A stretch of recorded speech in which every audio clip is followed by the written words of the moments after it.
네, 8장 강의 시작하겠습니다. 8장은 dplyR에 관한 내용이고, 그 중에 첫 번째로 여러분이 이제 알아야 될 내용은 롱형과 YD형 데이터 구조에 대한 내용입니다. 처음 데이터를 받고 데이터를 분석을 하기 위해서 어떤 변수를 분석할 것인가와 그리고 내가 분석에 필요한 값들, 샘플들을 고르는 과정이 필요하죠. 이게 이제 전처리 과정과 크게 다르지 않은 과정인데, 특히 이제 복잡하고 사이즈가 큰 데이터일 경우에는 이런 전처리가 더 중요할 수 있고요. 그래서 dplyr 패키지를 사용해서 이런 데이터를 변형을 하거나 필요한 데이터를 추출을 하는데, 그 전에 롱형 데이터와 YD형 데이터를 이해하는 과정이 필요합니다. 먼저 YD형 데이터는 우리가 엑셀에서 일반적으로 보는 그 데이터, 그 2차원 행렬을 생각하시면 되고, 이 로우는 샘플, 그리고 컬럼은 변수를 나타냅니다. 그래서 만약에 학생들의 키와 몸무게를 잰다, 그러면 학생들이 수가 늘어날수록 이 로우가 늘어나게 되고요. 그리고 몸무게, 키, 나이, 성별 이런 식으로 변수가 늘어나면 오른쪽으로 확장이 되는 그런 타입을 YD형이라고 생각을 하시면 됩니다. 자, 그런데 롱형은 이제 처음 생소하게 들리시는 분도 계실 텐데, 그 일반적인 데이터 이 구조에서 어떤 구분을 할 수 있는 세 가지 요인이 있습니다. 보시면 하나는 변수, 그리고 다른 하나는 샘플이 아니고 이 변수에 해당하는 값, 그리고 이 샘플의 ID. 그래서 꼭 이 YD형 그 그래프를 보고 생각을 하실 필요는 없는데, 일반적으로 우리가 데이터라고 생각을 하면 이 세 가지가 필수 요소예요. 그래서 ID, 그러니까 어떤 데이터의 아이덴티피케이션을 할 수 있는, 식별을 할 수 있는 ID가 있고, 그리고 어떤 값을 관측을 했으면 그 값이 어떤 값인지 변수가 있겠죠. 그리고 실제 그 값, 관측한 값, 이 세 가지가 데이터의 필수 요소라고 보시면 돼요.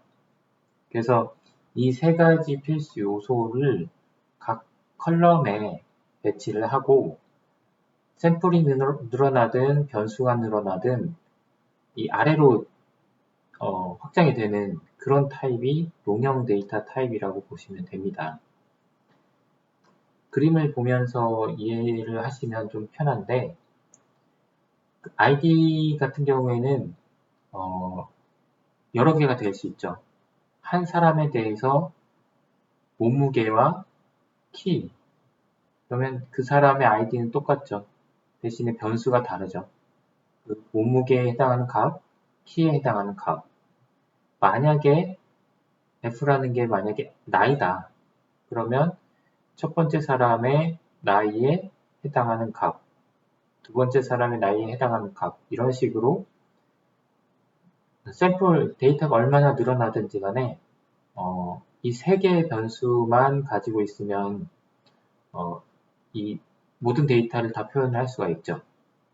물론 이 id를 갖는 이 변수의 다른 값도 이렇게 늘어날 수는 있습니다. 그런데 기본적으로 세 가지 변수, id, variable, value, 그리고 데이터가 추가가 되면 아래로 늘어난다. 이게 롱형이다 라고 이해를 하시면 편할 것 같습니다. 그래서 그 YD형과 롱형의 그 구조를 서로 변환해주는 함수들이 제공이 되고 있는데요. 일반적으로 우리가 얻는 데이터는 YD형이라고 말씀을 드렸죠. 그래서 많이 쓰이는 함수는 사실 YD형을 롱형으로 변환하는 그런 함수가 많이 쓰이고, 그 함수는 reshape2 패키지의 멜트 함수예요. tidyverse 패키지 안에 tidyr 패키지의 gather와 spread를 사용할 수도 있는데 제가 보기에 이거는 나중에 찾아서 한번 필요할 때 사용하시면 되고 initiate의 melt 함수만 사용을 해도 충분히 여러분이 롱형 데이터를 사용할 수가 있습니다. 롱형 데이터는 지금 우리가 배운 것 중에는 ggplot을 그릴 때 롱형으로 그립니다. 따로 자세하게 설명은 안 드렸지만 그리고 만약에 여러분이 어떤 통계 모형을 분석을 하신다 했을 때도 와이드형도 쓰일 수 있지만 롱형 데이터도 많이 쓰여요. 그거는 그때 상황이 되실 때 한번 찾아보시면 될 것 같고요.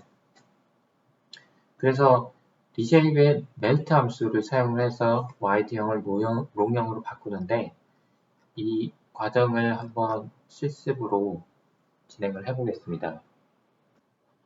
실습으로 사용할 데이터는 에어 퀄리티 데이터이고요.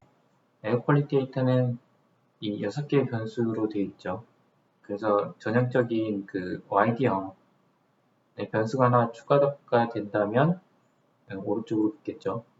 그리고 어떤 특정 날짜에 이 4가지 변수를 측정을 하면 아래로 확장이 되고요. 그래서 이건 YD형 데이터 셋인데 이걸 롱형으로 바꿔주는 과정입니다. 그런데 롱형으로 바꿔줄 때 우리가 이제 melt라는 함수를 썼는데 melt라는 함수가 가지고 있는 매개 변수 옵션이 여기 보시면 잘 안 나와 있죠. 그런데 우리가 보통은 이 데이터로 쓰는 게 데이터 프레임이에요. 그래서 여기 보시면 melt의 데이터 프레임 요걸 보시면 됩니다.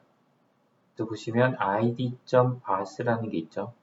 measure.pars도 있고 근데 중요한 건 이 앞에 3개인데 특히 이제 앞에 이 2개가 중요합니다.